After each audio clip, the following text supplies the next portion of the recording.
Sir, ನೀವು ಮೋಡಿ ವಿದ್ಯೆ ಬಗ್ಗೆ ಒಂದು ಚಿಕ್ಕದಾಗಿ ಶುರು ಮಾಡಿದ್ರಿ, ಬಟ್ ನಾನೇ ಅಪ್ರಾಪ್ಟಾಗಿ ನೆಕ್ಸ್ಟ್ ಮಾತಾಡೋಣ ಸಂಪೂರ್ಣವಾಗಿ ಅದ್ರ ಬಗ್ಗೆ ಅಂತೇಳಿ ಅದರದ್ದೇ ಒಂದು ವಿಡಿಯೋ, ಒಂದು ಎಪಿಸೋಡ್ ಆಗಿಬಿಡಲಿ ಅಂತ ಕಟ್ ಮಾಡಿದೆ ಲಾಸ್ಟ್ ಎಪಿಸೋಡು. ಸೊ ಈಗ ಮೋಡಿ ವಿದ್ಯೆ ಕಂಪ್ಲೀಟ್ ಆದ ವಿಚಾರ, ಸಂಪೂರ್ಣವಾದಂಥ ವಿಚಾರಗಳೇನಪ್ಪ ಅಂದರೆ, ಈಗ ನೋಡ್ರಿ, ಕೆಲವ ಸಭೆ ಸಮಾರಂಭಗಳು ಸ್ತಂಭನ ಮಾಡಿದರೆ ಸ್ತಂಭನ ವಿದ್ಯೆ ಅಂತಿರುತ್ತೆ, ಕಟ್ಟು ಇರುತ್ತೆ, ಸಭಕಟ್ಟು ಅಂತ ಹೇಳ್ತಾರೆ ಮಾಂತ್ರಿಕರಲ್ಲಿ. ಸಭಕಟ್ಟು ಅಂತಿರುತ್ತೆ. ಏನಪ್ಪ ಅದರ ಪ್ರಭಾವ, ಅದರ ವಿಶೇಷ, ಅದರ ವಿಶೇಷತೆ ಅಂದರೆ ಕಟ್ಟು ಮಂತ್ರಗಳು ಇರ್ತವೆ. ಕಟ್ಟು ಮಂತ್ರಗಳೇ ಬೇರೆ ಇರ್ತವೆ. ಈಗ ನಮ್ಮಲ್ಲಿ ಒಂದು ಮಂತ್ರ ಇದೆ, ಕಟ್ಟುದು ಕಟ್ಟುದು 7 ಪುಲಿಮಾರ್ಲು ಕಟ್ಟುದು, 7 ಪುಲಿಮಾರ್ಲು ಕಟ್ಟುದು, 7 ಪುಲಿಮಾರ್ಲು ನವಗ್ರಹಾಲು ಕಡ್ದು, 7 ಪುಲಿಮಾರ್ಲು ಶೂನ್ಯಾಲು ಕಡ್ದು, 7 ಪುಲಿಮಾರ್ಲು ಪಂಪುಲು ಕಡ್ದು, 7 ಪುಲಿಮಾರ್ಲು దాటలు కడదు, 7 పులిమార్లు పొట్టలు కడదు, ఊరు కడదు ఊరాకిలు కడదు, ఊర్లో ఉండే బొడ్రాయి పట్టని పగిలిన కట్టదు, రసబండ కట్టదు రసబండ మీద రాగాన కట్టదు, సభ కట్టు సభ కట్టు కడదు, ఊరికి పరమట కాటేరి కడదు, కాడు కడదు కాడులోని కాడి పాపను కానకుండా కడదు, పొడశేషిన పట్ట పడుకుండా కడదు, మండేమంట మండకుండా కడదు, పొగరాయకుండా కడదు, తొంగి తొంగి చూడుకున్నా కట్టదు, నిక్కి నిక్కి చూడుకున్నా కడదు, ఆకాశముల గద్ద ఆవులించుకున్నా కడదు, ఆకాశ ఆదిశక్తి పాదమాన ಓಂ ಶ್ರೀಂ ಕ್ಲೀಂ ಓಂ ಪಟ್ ಸ್ವಾಹ ಅಂತಕ್ಕಂಥ ಒಂದು ಮಂತ್ರ. ಅದರ ಅರ್ಥ ಏನು? ಕಟ್ಟುದು ಕಟ್ಟುದು 7 ಪುಲಿಮಾರ್ಲು ಕಟ್ಟುದು ಅಂತಕ್ಕಂಥ ಮಾತಿಗೆ ಒಂದು ಅರ್ಥ ಬೇಕು. ಈಗ ನಮ್ಮೂರಿಗೆ ಒಂದು ಗೆತ್ತಿರುತ್ತೆ ಅಲ್ವಾ, ಎಂಟ್ರಿಯನ್ಸ್ ಗೆತ್ತಿರುತ್ತೆ. ಈ ಊರದೇ ಒಂದು ಗೆತ್ತು, ಆಮೇಲೆ ಆ ಊರದ್ದು ಗೆತ್ತು, ಆಮೇಲೆ ಆ ಊರದ್ದು ಗೆತ್ತು ಇರುತ್ತೆ. ಬಾರ್ಡರ್ ಅಂತ ಹೇಳ್ತೀವಿ, ಗೆತ್ತು ಅಂದರೆ ಬಾರ್ಡ್ರು ಅಂತ. ಈಗ ನಿಮ್ಮೂರ ತನಕ. ಹೌದು. ಆ ರೀತಿಯಾಗಿ ಈ ಮಂತ್ರದ ಪವರ್ ಏನಪ್ಪ ಅಂದರೆ 7 ಊರು ಕಟ್ಟದು ಕಟ್ಟು 7 ಊರು ಪುಲಿಮಾರ್ಲು ಕಟ್ಟದು ಅಂದರೆ 7 ಗ್ರಾಮಗಳ ಗೆತ್ತಗಳನ್ನು ಕಟ್ಟಬಹುದು. 7 ಪುಲಿಮಾರ್ಲು ನವಗ್ರಹಾಲು ಕಟ್ಟದು, 7 ಗೆತ್ತುಗಳಲ್ಲಿರ್ತಕ್ಕಂಥ ನವಗ್ರಹಗಳನ್ನು ಕಟ್ತೀನಿ ಅಂದರೆ ಕೆಲಸ ಮಾಡಬಾರ್ದು ಅವು. ಸ್ತಂಭನ ಅಲ್ಲಿ ಯಾರು ಹೋಗಬಾರ್ದು, ಆಳ್ಬಿದೋಗಿರ್ತವೆ. ಎಷ್ಟೋ ದೇವಾಲಯಗಳು ಆಳ್ಬಿದೋಗಿದ್ದಾವೆ, ಎಷ್ಟೋ ವಿಗ್ರಹಗಳು ಆಳ್ಬಿದೋಗಿದ್ದಾವೆ, ಪವರು ಕ್ಲೋಸ್, ಎಷ್ಟೋ ದೇವಸ್ಥಾನಗಳು. ಅದೇ ರೀತಿಯಾಗಿ ಈ ಕಟ್ಟು ಮಂತ್ರಕ್ಕೆ ಎಲ್ಲವನ್ನ ಕಟ್ಟಾಕ್ತಕ್ಕಂಥ ಒಂದು ಪವರ್ ಇರ್ತೈತೆ. ಏನೇನೋ ವಿಚಾರಗಳಿದ್ದಾವೆ. ಈಗ ಒಂದು ನ್ಯಾಯಸ್ಥಾನಕ್ಕೆ ಹೋಗಬೇಕಾದಾಗ ಆ ಮಂತ್ರವನ್ನು, ಆ ವಿಚಾರಗಳನ್ನು ಅವನು ಅದಕ್ಕೆ ಏನೇನಿದೆಯೋ ಅದು ಮಾಡ್ಕೊಂಡು ಹೋದಾಗ ಅವನು ಗೆಲುವಿರುತ್ತೆ. ಅಲ್ಲಿ ಅವನಿಗೆ ಅವತ್ತು ತೊಂದರೆ ಇದ್ದರೂ ಸಹಿತನೋ ಆ ತೊಂದರೆಯನ್ನು ಕಾಪಾಡಿಕೊಂಡು ಅವನು ಈಚೆ ಬಂದ್ಬಿಡ್ತಾನೆ. ಕೆಲವು ವಿಚಾರಗಳು ಅಷ್ಟೊಂದು ಸುಲಭ ಅಲ್ಲ. ಈಗ ನಾನೊಂದು ವಿಚಾರ ಹೇಳ್ತೀನಿ, ಕಟ್ಟು ಮಂತ್ರ ಅಂದಿದ್ದಕ್ಕೆ. ಈ ಮಂತ್ರ, ಇದೇ ಮಂತ್ರ ಈಗೇನು ಹೇಳಿದೆ ನಾನು, ಕಟ್ಟದು ಕಡ್ದು 7 ಪುಲಿಮಾರ್ಲು ಕಡ್ದು, 7 ಪುಲಿಮಾರ್ಲು ನವಗ್ರಹಾಲು ಕಡ್ದು, ಶೂನ್ಯಾಲು ಕಡ್ದು, ಪಂಪುಲ್ ಕಡ್ದು, ದಂಟಲು ಕಡ್ದು, ದಾಟಲು ಕಡ್ದು, ಪೊಟ್ಟಲು ಕಡ್ದು, ಊರು ಕಡ್ದು ಊರು ಹಾಕಿಲು ಕಡ್ದು, ಊರ್ಲೆ ಉಂಡೆ ಬಡ್ರಾಯಿ ಪಟ್ಟನೆ ಪಗಲಿನ ಕಡ್ದು, ರಸಬಂಡ ಕಡ್ದು ರಸಬಂಡ ಆಗಾನ ಕಡ್ದು, ಸಭ ಕಟ್ಟು ಕಡ್ದು, ಊರಿಗೆ ಪರಮಟ ಕಾಟೇರಿ ಕಡ್ದು, ಕಾಡ್ಲೋನಿ ಕಾಡಿ ಪಾಪನ ಕಾನುಕೊಂಡ ಕಡ್ದು, పొడిశేషిన పట్టు పడుకుండా కడదు, మండేమంట మండకుండా కడదు, పొగరాయకుండా కడదు, తొంగి తొంగి చూడుకున్నా కడదు, నిక్కి నిక్కి చూడుకున్నా కడదు, ఆకాశముల గద్ద ఆవులించుకున్నా కడదు, ఆకాಶ ಆದಿಶಕ್ತಿ ಪಾದಮಾನ ಓಂ ಶ್ರೀಂ ಕ್ಲೀಂ ಓಂ ಪಟ್ ಸ್ವಾಹ ಅಂತಕ್ಕಂಥ ಮಂತ್ರ. ಈ ಮಂತ್ರವನ್ನು ಈಗ ನಾವು ರಾಜಕೀಯದವರಾಗಬಹುದು, ಬೇರೆ ಸಭೆ ಸಮಾರಂಭಗಳಿರ್ಬೋದು, ಬೇರೆ ಏನೋ ಒಂದು ಇರಬಹುದು, ಏನೇ ಇರ್ಬೋದು, ತೊಂದರೆ ನಮಗೆ ಇವತ್ತು ಅಲ್ಲಿ ಶತ್ರುಗಳು ಇದ್ದಾರೆ. ಈಗ ಎಲೆಕ್ಷನ್ನು ಕಾಯ್ತಾ ಇರ್ತಾರೆ, ಇವನು ಈ ರೋಡಲ್ಲಿ ಬರಲಿ ಹಾಕ್ಬಿಡೋಣ, ರೆಡಿ ಇರ್ತಾರೆ ಆಪೋಸಿಟ್ ಪಕ್ಷಗಳು.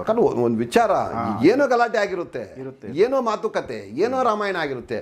ಹೆಂಗೆ ಬರ್ತಾನೆ ಬರಲಿ ನಮ್ಮೂರಿಗೆ ಹೆಂಗೆ ಬರ್ತಾನೆ ಬರಲಿ ನೋಡೋಣ, ಈ ರಸ್ತೆನಲ್ಲಿ ಬರಲಿ ನೋಡೋಣ ಅಂತಕ್ಕಂಥ ಒಂದು ಮಾತುಗಳು ಬೆಳೆಯುತ್ತೆ. ಅಂಥ ಜಾಗಕ್ಕೆ ಸುರಕ್ಷಿತವಾಗಿ ಹೋಗಿ ಸುರಕ್ಷಿತವಾಗಿ ಬರ್ಬೋದು. ಈಚೆಗೆ ಯಾವನು ಏನು ಮಾಡೋಕ್ಕಾಗಲ್ಲ 100%. ಅವ್ರು ರೆಡಿ, ಯಾವನು ಸುಮ್ಮನೆ ಗನ್ ಇಟ್ಕೊಂಡಿರಲಿ ಆಗಲ್ಲ, ಬರೋಕ್ಕೆ ಬರ್ಬೋದು ಆರಾಮಾಗಿ. ಅಂದರೆ ಅವ್ರೇನು ಮಾಡೋಕ್ಕಾಗಲ್ಲ, ಏನು ಅವ್ರಿಗೆ ಆ ಸಮಯ ಅರಿವೇ ಆಗಲ್ಲ. ಅದರ ಅರ್ಥ ಏನು? ಅದಕ್ಕೆ ಒಂದು ಮೂಲಿಕೆ ಸಹಾಯ ಇರುತ್ತೆ. ತೊಟ್ಲಿ ಗಿಡ ಅಂತ ಒಂದು ಗಿಡ ಇದೆ, ವಿಷಯ ಹೇಳ್ಬಿಡ್ತೀನಿ ನಾನು, ಉಪಯೋಗಿಸ್ಕೊಳ್ಳಿ ಯಾರು ಬೇಕಾದರೂ. ಇದನ್ನ ಮಾಡ್ಕೋಬೋದಾ? 100% ನೀವು ಮಾಡ್ಕೋಬೋದು. ಪಕ್ಕ ವಿಚಾರ ಹೇಳ್ತಾ ಇದ್ದೀನಿ. ತೊಟ್ಲಿ ಗಿಡ ಅಂತಿರುತ್ತೆ. ತೊಟ್ಲಿ ಗಿಡ ಎಲ್ಲರೂ ನೋಡಿದ್ದಾರೆ ಸಾಮಾನ್ಯವಾಗಿ. ಬೇವಿನ ಮರಕ್ಕೆ ಹತ್ತಿರಬೇಕು ಗಿಡ, ಬಳ್ಳಿ ಬಳ್ಳಿ ಏನು ಮುಳ್ಳೆಲ್ಲ ಇರುತ್ತೆ, ಬೇಕಾದ್ರೆ ಕಾಯಿ ಬಿಡುತ್ತೆ, ಅದು ಈ ಸೈಜ್ ಕಾಯಿ ಬಿಡುತ್ತೆ, ಬಿಲ್ಪತ್ರೆ ಸೊಪ್ಪು ಥರ ಅಗಲ ಇರುತ್ತೆ, ಎಲೆ ಬೇಕಾದಷ್ಟು ಪದೇ ಪದೇ ಆಗಿಬಿಟ್ಟಿರ್ತೈತೆ ಅದು. ಓಕೆ. ಒಂದು ಪದೇ ಥರ ಹತ್ತಿರುತ್ತೆ ಅದು. ಓಕೆ. ಒಂದು ಬೇವಿನ ಮರಕ್ಕೆ ಹತ್ತಿರ್ತೈತೆ, ಎಲ್ಲ ಮರಗಳಿಗೂ ಹತ್ತುತ್ತೆ, ಎಲ್ಲ ಕಡೆನೂ ಇರುತ್ತೆ, ಬಟ್ ಬೇವಿನ ಮರಕ್ಕೆ ಹತ್ತಿರಬೇಕು, ಅದನ್ನು ಹುಡುಕ್ಬೇಕು, ಅದನ್ನು ಹುಡುಕ್ಬೇಕು, ಸಿಗುತ್ತೆ, ಎಲ್ಲ ಏರಿಯಾನಲ್ಲೂ ಸಿಗುತ್ತೆ. ಅದಕ್ಕೆ ಏನು ಮಾಡಬೇಕು ನಾವು, ಪುಷ್ಯ ನಕ್ಷತ್ರ ಇದ್ದಂಥ ದಿನ ಓಕೆ ಹೋಗಿ ಅದಕ್ಕೆ ನಮಸ್ಕಾರ ಮಾಡಿ, ನೀರು ಹಾಕಿ, ಒಂದು ಪೂಜೆ ಮಾಡಿ, ಕರಿ ಕೋಳಿಯನ್ನು ಕೊಯ್ದು ರಕ್ತವನ್ನು ಅದಕ್ಕೆ ಅಭಿಷೇಕ ಮಾಡೋದಾ ಮಾಡಿ ಆಹುತಿ ಕೊಡಬೇಕು ಅದಕ್ಕೆ. ಓಕೆ. ಅದಕ್ಕೆ ಕೊಟ್ಟು ಆಹಾರವಾಗಿ ಕೊಟ್ಟು ಆ ಬೇರು ತಗೊಂಬರ್ಬೇಕು ನಾವು. ಆ ಬೇರು ನಮ್ಮ ಹತ್ರ ಇರಬೇಕು. ಈ ಮಂತ್ರದಿಂದ ಅದನ್ನು ಜಪ ಮಾಡ್ಕೋಬೇಕು ಅದಕ್ಕೆ. ಓಕೆ. ಆ ಬೇರಿಗೆ ಒಂದು ಅರ್ಧ ಅಂಗಲದಷ್ಟು ಆ ಸಮಯಕ್ಕೆ ನಾವು ಎಲ್ಲಿ ಹೋಗ್ಬೇಕು, ಶತ್ರುಗಳಿರ್ಬೇಕಾದ್ರೆ ನಮ್ಮ ಬಾಯಲ್ಲಿ ಇಟ್ಕೊಂಡು ಹೋಗ್ಬೇಕು ಅದು. ಆ ಬೇರನ್ನು ನಮ್ಮ ಬಾಯಲ್ಲೇ ಇರಬೇಕದು. ಓಕೆ. ಜೋಬಲ್ಲೆಲ್ಲ ವರ್ಕ್ ಆಗಲ್ಲ, ಬಾಯಲ್ಲೇ ಇರಬೇಕದು. ಓಕೆ. ಮಾಮೂಲಿ ನಾವು ಏನು ಬೇಕೋ ಬಾಯಲ್ಲಿ ಇಟ್ಕೊಂಡಿರಲ್ವ, ಎಲೆ ಅಡಿಕೆ ಇಟ್ಕೊಂಡಿರಲ್ವ, ಇಟ್ಕೊಂತಾರಲ್ಲ, ಬೆಳಗ್ಗೆ ಹಾಕೊಂಡ್ರೆ ರಾತ್ರಿವರೆಗೂ ಇಟ್ಕೊಂಡಿರ್ತಾರೆ ಕೆಲವರು, ರಾತ್ರಿ ಇಟ್ಕೊಂಡ್ರೆ ಬೆಳಗ್ಗೆವರೆಗೂ ಇಟ್ಕೊಂಡಿರ್ತಾರೆ. ಅದನ್ನು ನಮಗೆ 2 ಅವರ್ ಕೆಲಸ 1 ಅವರ್ ಕೆಲಸ ಬಾಯಲ್ಲಿ ಇಟ್ಕೊಳಕ್ಕಾಗಲ್ವಾ, ಆರಾಮಾಗಿ ಇಟ್ಕೋಬೋದು. ಒಂದು ಕಡ್ಡಿ, ಸಣ್ಣ ಕಡ್ಡಿ ಬಾಯಲ್ಲಿ ಇಟ್ಕೊಂಡ್ರೆ ಯಾವ ಶತ್ರುಗಳು ಆವತ್ತಿನ ದಿವಸ ಏನು ಮಾಡೋಕ್ಕಲ್ಲ. ಶತ್ರು ಸ್ತಂಭನ ಇದು, 100% ಶತ್ರು ಸ್ತಂಭನ. ಈ ನನ್ನ ಅನುಭವ, ಓಕೆ, ನನ್ನ ಅನುಭವ ಇದು. ಅರ್ಥ ಆಯ್ತಾ? ಯಾವ ಗಲಾಟೆಯನ್ನು ನಮ್ಮ ಮೇಲೆ ಮಾಡೋಕ್ಕಾಗಲ್ಲ. ಈ ನಮಗೆ ಶತ್ರುಗಳು ಅವತ್ತು ಇರಲ್ಲ, ಅವ್ರಿಗೆ ಅರಿವಾಗಲ್ಲ. ನಮ್ಮಲ್ಲಿ ಅದನ್ನು ನಾವು ಈಚೆ ತೆಗೆಯೋವರೆಗೂ ನಾವು ಅರಿವಾಗಲ್ಲ ಅವ್ರಿಗೆ. ಅಂದರೆ ನಮ್ಮನ್ನು ಯಾರು ಜ್ಞಾಪಿಸ್ಕೊಂಡು ಇವ್ರು ಬಂದರೆ ನಾವೇನೋ ಮಾಡ್ತೀವಿ ಅಂತವ್ರು ಅಲ್ಲಿ ಕಾಯ್ತಾ ಇರೋರು ಏನು ಮಾಡೋಕ್ಕಾಗಲ್ಲ. ತಪ್ಪು ಹೋಯ್ತಲ್ಲಿ. ನಮಗೋಸ್ಕರ ನಮ್ಮನ್ನ ಹೊಡಿಲೇಬೇಕು, ಮಾತಾಡಲೇಬೇಕು, ಕಟ್ಟಾಕಬೇಕು, ಏನೋ ವಿಚಾರ ಮಾಡಬೇಕು, ದಂಡ ಹಾಕಬೇಕು, ಇನ್ನೊಂದು ಮತ್ತೊಂದು ಅಂತಕ್ಕಂಥ ಕಾಯ್ತಾ ಇದ್ರು ನಾವು ಅಲ್ಲೇ ಬಂದ್ರೂ ನಮ್ಮನ್ನು ಮಾತಾಡಲ್ಲ ಅವರು, ಸುಮ್ಮನೆ ಆಗಿರ್ತಾರೆ, ಮಾತಾಡೋಕ್ಕಾಗಲ್ಲ, ಅವ್ರಿಗೆ ಅರಿವಿರಲ್ಲ. ಈ ಮೂಲಿಕೆ, ಈ ಮಂತ್ರ ಅಷ್ಟು ಕೆಲಸ ಮಾಡುತ್ತೆ. 100% ಇದು ಯಾರು ಬೇಕಾದ್ರೂ ಮಾಡ್ಕೋಬೋದು. ಅದನ್ನೇ ತಾಮ್ರದಲ್ಲಿ ರಿಂಗ್ ಟೈಪ್ ಮಾಡಿಸಿ ಅದರೊಳಗಡೆ ಓಲ್ ಹಾಕ್ಸಿ ಅದರಲ್ಲಿ ಸೇರಿಸ್ಕೊಂಡು ರಿಂಗ್ ಹಾಕ್ಕೊಂಡ್ರೆ ಸದಾ ಲೈಫ್ ಟೈಮ್ ಶತ್ರುಸ್ತಂಭನ. ಶತ್ರುಗಳು ನಮ್ಮನ್ನೇನು ಮಾಡೋಕ್ಕಾಗಲ್ಲ. ಪಕ್ಕಾ ವಿಚಾರ ಇದು. ಈ ಮಂತ್ರಕ್ಕೆ ಅಷ್ಟೊಂದು ಪವರ್, ನನ್ನ ಅನುಭವ ಇದು. ಸೊ ಆ ಮಂತ್ರದ್ದು ಅಲ್ಲಿ ಏನು ಹೇಳ್ಬೇಕು ನಾವು, ಎಷ್ಟು ದಿವಸದ ಜಪ ಆಗಬೇಕು, ಏನಾಗಬೇಕು? ಅದನ್ನು ಯಾವುದಾದ್ರೂ ಒಂದು ಶಕ್ತಿ ದೇವಸ್ಥಾನದಲ್ಲಿ ಕೂತ್ಕೊಂಡು 1108 ಸಾರಿ ಮೊದಲನೇದಾಗಿ ಸಿದ್ಧಿ ಮಾಡ್ಕೋಬೇಕು. ನಿಂಬೆಹಣ್ಣಿನ ಹಾರ ಆ ಒಂದು ಶಕ್ತಿ ದೇವತೆಗೆ ಹಾಕಿ ಕೂತ್ಕೊಂಡು 1108 ಸಾರಿ ಸಿದ್ಧಿ ಮಾಡ್ಕೋಬೇಕು. ಆಮೇಲೆ ನಮಗೆ ನಾವು ಪ್ರಯೋಗ ಮಾಡ್ತಕ್ಕಂಥ ಸಮಯದಲ್ಲಿ ಬಾಯಲ್ಲಿ ಇಟ್ಕೊತೀವಲ್ಲ ಕಡ್ಡಿ, ಆ ಕಡ್ಡಿಗೆ 21 ಟೈಮ್ 21 ಸಾರಿ ಹೇಳಿ ಬಾಯಲ್ಲಿ ಇಟ್ಕೋಬೇಕು. ಶತ್ರುಸ್ತಂಭನ ಇದು 100% ಶತ್ರುಸ್ತಂಭನ. ಈ ಸುಮಾರು ಜನಕ್ಕೆ ಬೇಕಿದು, ತುಂಬ ಅವಶ್ಯಕತೆ ಈಗಿನ ಕಾಲದಲ್ಲಿ ಹೆಚ್ಚಾಗಿದೆ. ಪಕ್ಕ ತುಂಬ ಇದ್ದಾರೆ.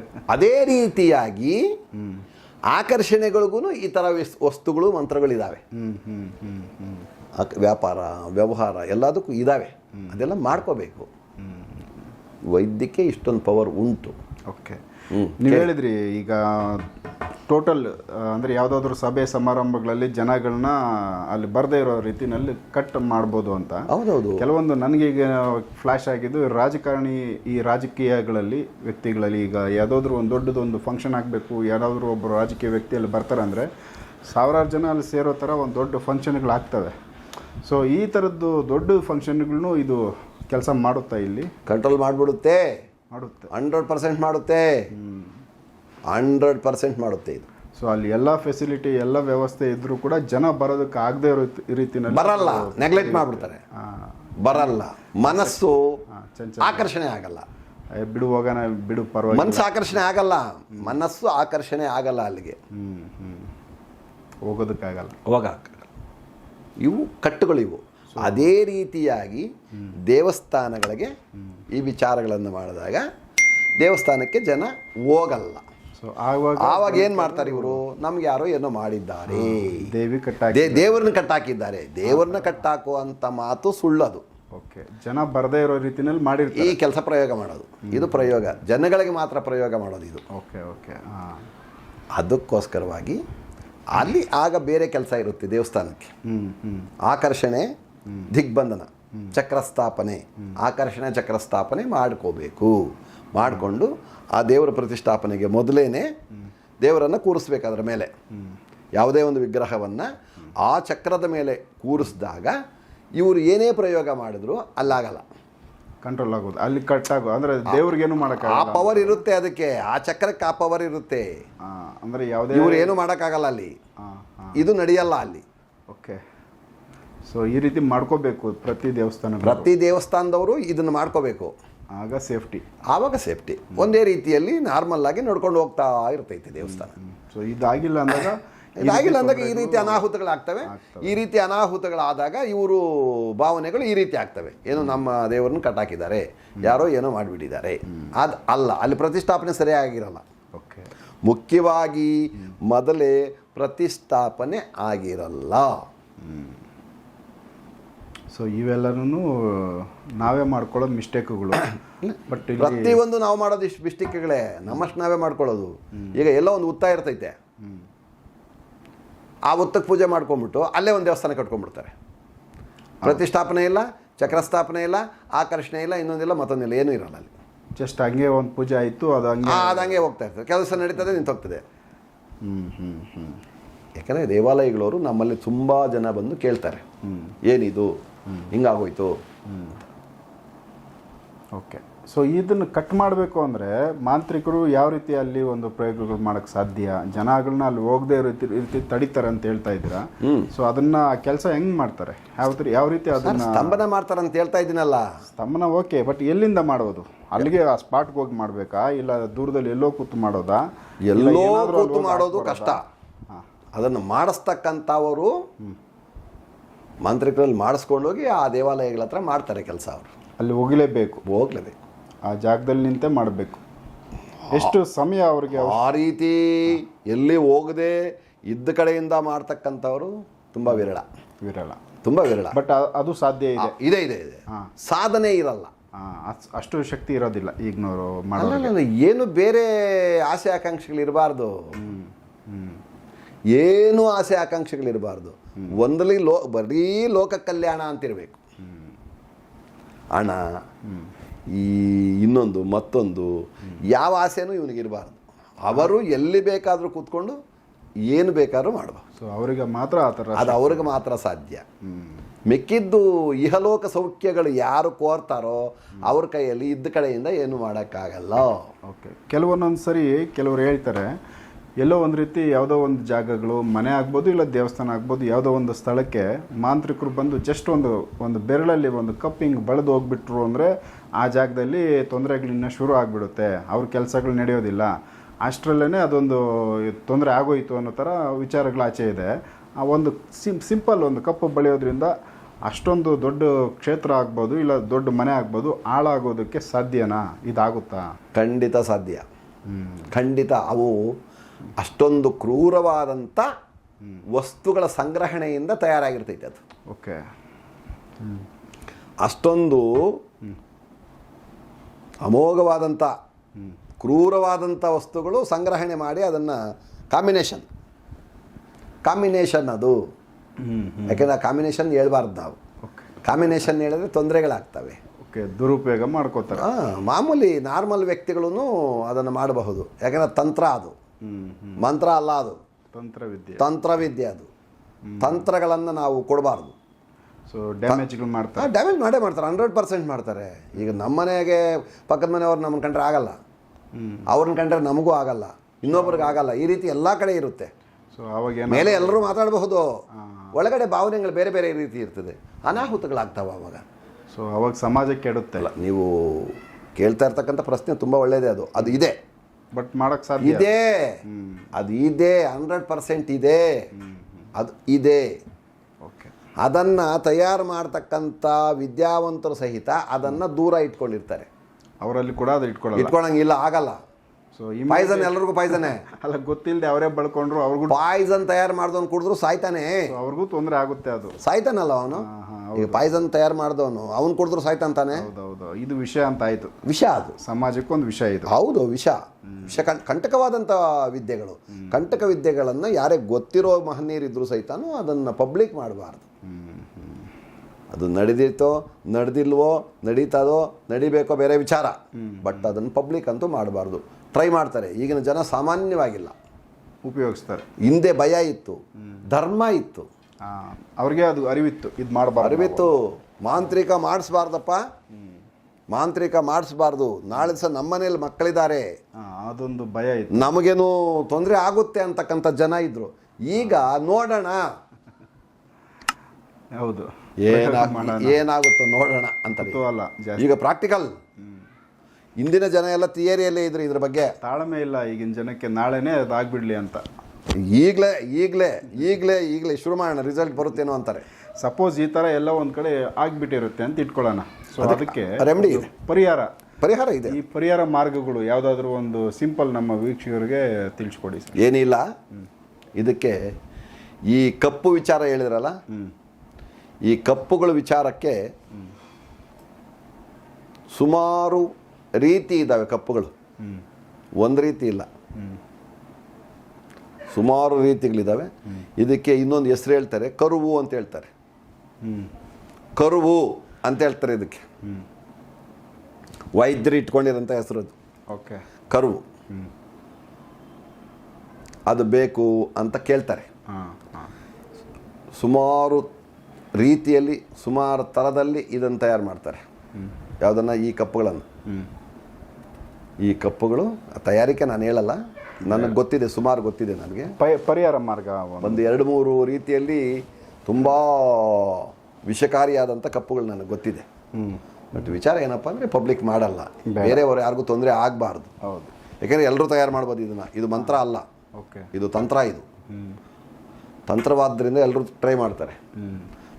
ನಾವು ಸಹಿತ ಮಾಡಿದ್ರು ಸಹಿತ ನಮ್ಮ ಹತ್ರ ಇಟ್ಕೊಳ್ಳಲ್ಲ. ಇದು ಸುಮಾರು ಎಲ್ಲಾದರೂ ಬೆಟ್ಟಗಳಲ್ಲಿ, ಗುಡ್ಡಗಳಲ್ಲಿ ಎಲ್ಲಾದರೂ ಒಂದು ಕಡೆ ಇಟ್ಟಿರ್ತೀವಿ. ಆ ಸಮಯ ಬಂದಾಗ ಮಾತ್ರ ಉಪಯೋಗಿಸ್ತೀವಿ. ಆ ಉಪಯೋಗಿಸೋದು ದಿವಸ ಕೂಡ ತೊಂದರೆನೇ. ಅದು ಅಷ್ಟೊಂದು ಸುಲಭ ಅಲ್ಲ, ಆವಾಗಲೂ ಡೇಂಜರ್. ಅದು ಡೇಂಜರ್ ಅಂದರೆ ಮುಟ್ಕೋಬಾರ್ದು, ದರಿದ್ರ ಬಂತು ಹಿಂದೆ ಅಂತ. ಸೊ ಹಂಗಾಗಿ ಅದನ್ನು ಈಗ ಅಷ್ಟಲಕ್ಷ್ಮಿಗಳಲ್ಲಿ ದರಿದ್ರ ಲಕ್ಷ್ಮಿಗಳು ಒಬ್ಬ ತಾಯಿ. ಹೌದು, ಆಯಮ್ಮ ಬಂದಮೇಲೆ ಮುಗ್ದೋಯ್ತಲ್ಲ. ಹೌದು, 100 ಎಕರೆ ಜಮೀನಿದ್ರು ಹೊಟ್ಟೋಗ್ಬಿಡ್ತೈತೆ. ಒಂದು 10 ವರ್ಷದಲ್ಲಿ ಹಾಳಾಗ್ಬಿಟ್ಟ ಇವನು ಅಂತ. ಕಂಪ್ಲೀಟ್ ಏನೂ ಇಲ್ಲಪ್ಪ, ಈಗ ಅವರು ಸುಸ್ತಾಗ್ಬಿಟ್ರು, ಎಲ್ಲ ಮಾರ್ಕೊಂಡು ತಿದ್ದಾಕ್ಬಿಟ್ರು ಅಂತಾರೆ. ಆ ರೀತಿ ಇದಕ್ಕೆ ಕರುವು, ಈ ಕಪ್ಪು ಪ್ರಯೋಗಕ್ಕೆ ಕಾಡಿಗೆ ಅಂಜನ ಪ್ರಯೋಗ ಇದು. ಓಕೆ, ಈ ಅಂಜನ ಅಂತ ಕರೀತಾರೆ. ಅದು ಅಮೋಘವಾದಂಥ ಹೆಸರು. ಮಾಮೂಲಿ ಕರುವು, ಕಪ್ಪು ಇದೆಲ್ಲ ಮಾಮೂಲಿ ಭಾಷೆ. ಇದು ಆಗಿದ್ರೆ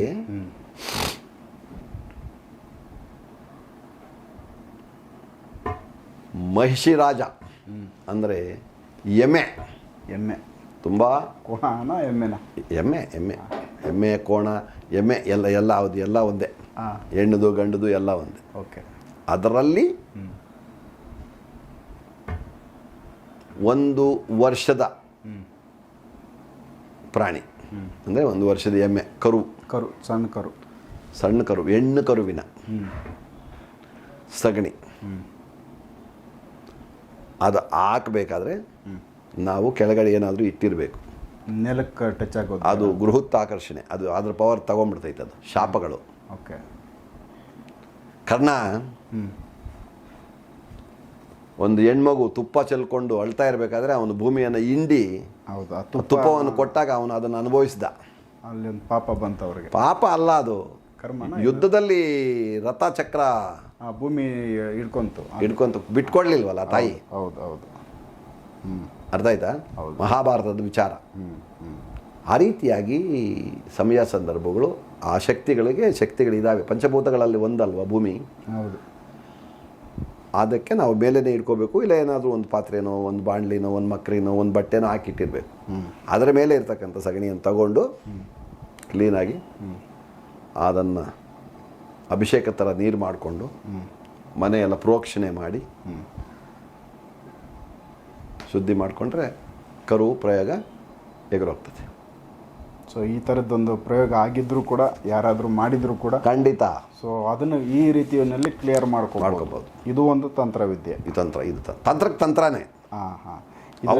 ಅವು ವಸ್ತುಗಳೇ, ಮಂತ್ರ ಹೇಳಂಗಿಲ್ಲ, ಇಲ್ಲ ಅವು ಪ್ರಾಣಿಗಳ ವಸ್ತುಗಳೇ, ಅವು ಎಲ್ಲ ಪ್ರಾಣಿಗಳ ವಸ್ತುಗಳೇ ಅವು.